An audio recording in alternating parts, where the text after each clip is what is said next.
Bondi being sacked by Donald Trump does not mean, and I don't know why you would assume that it would mean, that we're now we're on the cusp of justice for the victims of Jeffrey Epstein and his cohort of fellow elite pedophiles. That's not gonna happen.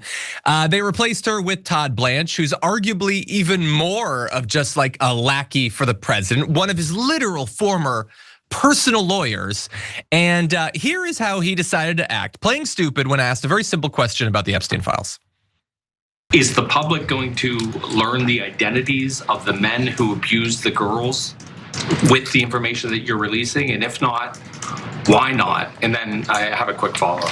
I mean, you just baked in an assumption into your question that I have never said and I don't know to be true. Is the public going to learn about men that abuse these girls? Like, what does that mean? I mean, I don't understand what that means. Well, if I were to speculate, I think what it means is that some men abuse some girls and we haven't had them identified. The girls have been identified, some willingly to cast extra light on the stories. Some of their names weren't redacted. We noticed you were super specific about the men's names that you were redacting in those files. And there are many references to other people abusing other women. One of them is the dude who just gave you the job, Todd Blanche. I know you're familiar with him, you've known him for many years. So I don't understand the stupid act there. Maybe if we were to like, I don't know, watch some of our past videos on it, we could catch you up. A little bit of TikTok coverage, some good stuff over there on Jeffrey Epstein. But anyway, the reporter continued to try to get him to take seriously an incredibly serious topic. Take a look. I don't understand what that means. Well, I mean, they're the men who abused the young women through Epstein's. Look, we said in July, and it remains as true today as it was in July. If we had information, we meaning the Department of Justice, about men who abused women, we would prosecute them, right? We talked about the work that we're doing. That's why I said that. I said this earlier. There's this built-in assumption that somehow there's this hidden tranche of information of men that we know about that we're covering up or that we're choosing not to prosecute. That is not the case. I don't know whether there are men out there that abuse these women. If we learn about information and evidence that allows us to prosecute them, you better believe we will.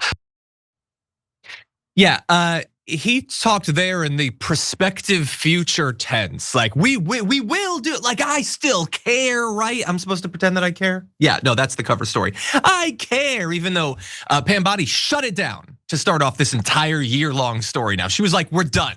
We're good. Also, I love him saying, there's this idea out there that there's this elite network of pedophiles. None of us in the MAGA movement know where that idea could have possibly come from. Nobody in the right-wing media sphere has any idea where that story could have possibly been planted or whatever. The issue is that he is talking as if he might eventually do something about this, when in January of this year, he said this. Will more documents be released?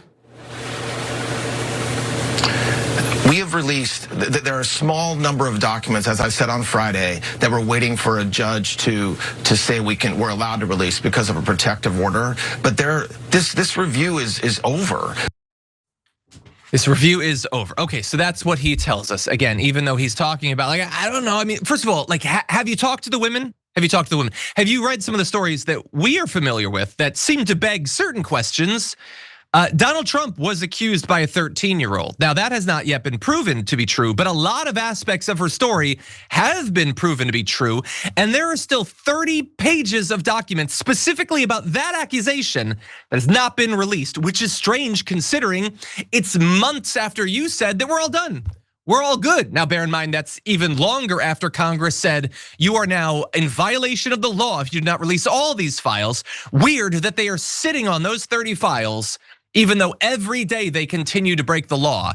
And Brett, I know that like there's a lot of potential explanations as to why Pam Bondi was fired. One of them was that supposedly Trump is, he's frustrated with her over her handling of the Epstein files, even though all she was doing what he wants her to do vis-a-vis the Epstein files. And what did she do? She angered people by coming out and saying it's done. So they replaced her with the guy who a couple months ago was like, it's done. And I don't know anything about it. What are you talking about, girls? What are you talking about, God? You talking about abuse? I don't even understand what you're saying. This is the guy that's supposed to provide a clean slate on the investigation when he's the guy that went and talked to Ghislaine Maxwell, who he did make time to talk to her, didn't make time to talk to any of the survivors. What do you think? So there's a lot here. Trump is very executive of a company type, right? He is a CEO type, so he fires people a lot and then doesn't really, and he's the kind of CEO who doesn't really have a sensical vision for the future of his company other than like the word success and like vengeance.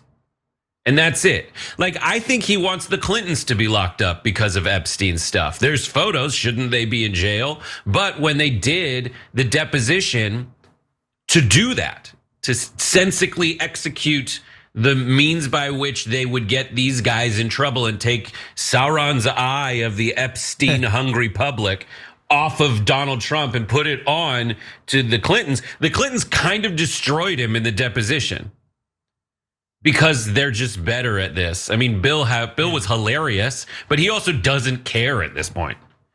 So Trump is like, you failed publicly. I need someone who won't fail publicly. But the problem with his strategy is like he's in the Epstein files. He ran on revealing the Epstein files. They're not revealing the Epstein files. And that's kind of the corner he's painted himself into, right? Like everybody wants. Also, Todd Blanche is horrible on TV. I think that's why he's going to be short-lived in this position. He's just bad. And also he's very easily triggered. Like he was freaking out. What do you mean by that? I don't know. It's like, bro, like if you don't know what they mean by this and you have this job where you're supposed to understand this and also field questions in ways that don't make you look guilty as hell, you face planted on day one. Yeah. And I don't think she's gonna get better than Pam Bondi. Pam Bondi is the Attorney General in Florida who basically, like, while Epstein was doing all this stuff, was in charge. And what did she use her power to do? She was investigating Donald Trump and his activities, and then he donated money to her and she stopped. Yeah. Like that is your role, girl. And if she didn't do good enough for you and she's like a cute blonde, do you think Blanche is gonna do well? Pam Blanche, yeah. Pam Blanche? Yeah, that was just, what do you mean? Abuse. Like I know the reporter already said that he had a follow-up question. I think at that point he should have shifted his follow-up question to be like, dude, do you smell toast? What is happening in your brain right now? That's like the core of it. Are you familiar with the island? Do you know what an Epstein is? It's like, but the theme of the Trump administration lately is like they don't realize they're doing the stuff they were elected to stop, or they don't realize how easy it is for people to see that. They're exactly the enemy they declared when they were running. They're even more corrupt and evil than they used to be, but they're not nearly as slick as they once were. Well, we'll talk about this with Iran, but like he's making a neocon argument. Like he's making I want to take the oil and start wars for oil argument. This is like listen, trust the government when it comes to the Epstein files. It's like you just declared the government and people like Todd Blanche are the enemy. Yeah. And you're going after it. But like, I do like the little phrase that he had. If we learn anything about this, it's like, oh, well then just their strategy to keep their word is just never to be curious and never to look into it. Let me just end by saying that some people believe that one of the reasons Pam Bondi was yeeted out when she was she was about to be dragged back in to testify again to do her, no, you don't ask me a question, I answer the question I want to do thing or whatever. And evidently her leaving the position is not gonna save her. AOC tweeted, that's nice, still doesn't get her out of testifying to Congress about Epstein. We must also investigate the continued breaking of the law around the DOJ still hiding Epstein files from the public. This isn't over, nor should it be. And maybe you can get to the bottom of that now, or maybe once we take over Congress and AOC maybe is the head of the oversight committee or something like that. It definitely needs to be investigated.